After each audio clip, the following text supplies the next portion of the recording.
Shalom Ubracha, nous poursuivons avec la deuxième Mishnah du deuxième Pérek. La Mishnah nous enseigne Asomer Sukato Bekare Amita, c'est-à-dire celui qui pose le srach de sa souka, il appuie sa souka, donc le srach, Bekare Amita, sur les pieds du lit.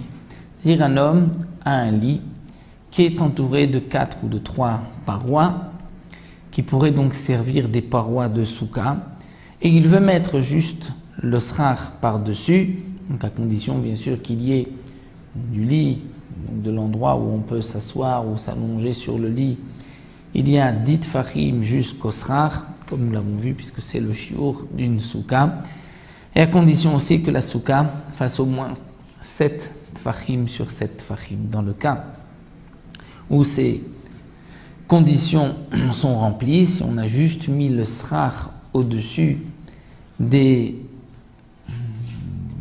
pieds du lit, qui montent donc de ces parois, on a un lit qui a des parois entières, Keshera, la souka est Keshera. Rabbi Yehuda n'est pas d'accord. Rabbi Yehuda Omer,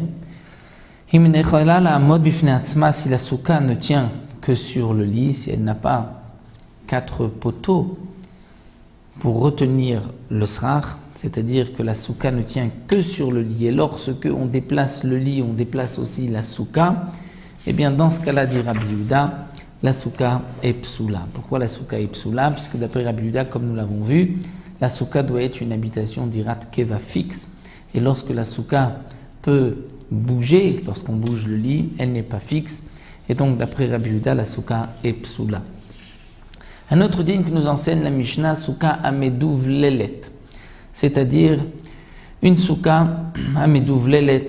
Le Barthénora rapporte l'avis de Shmuel marqué dans la Gemara, c'est que un homme n'a pas aligné le srach, il a mis le srach un peu n'importe comment, où il y a des roseaux en haut, des roseaux en bas, il y a un espace, on va dire il a mis le srach sur 2 hauteurs différentes.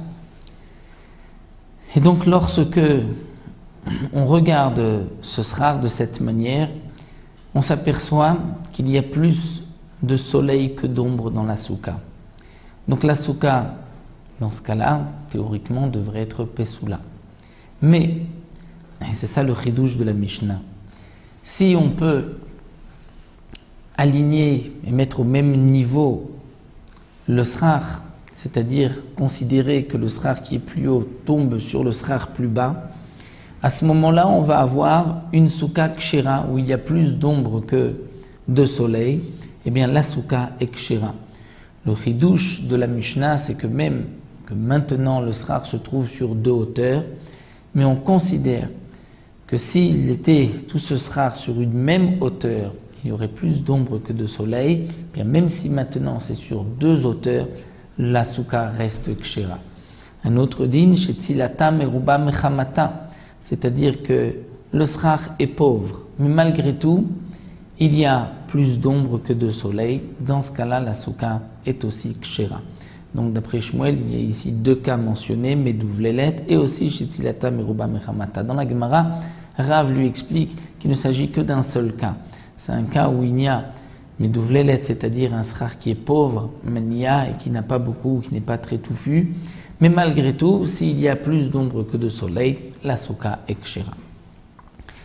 La Mishnah termine avec un autre din, ameuba kemin bait, lorsqu'on a mis énormément de srach, au point que c'est épais comme le toit d'une maison. Et on ne peut pas voir à travers le srach les étoiles la nuit.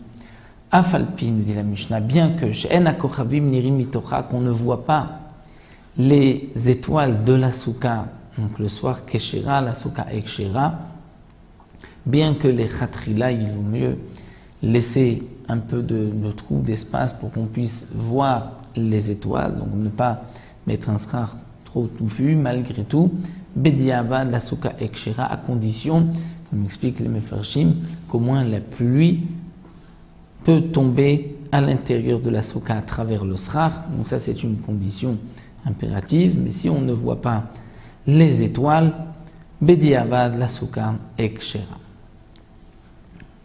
Nous arrêtons là, la deuxième Mishnah.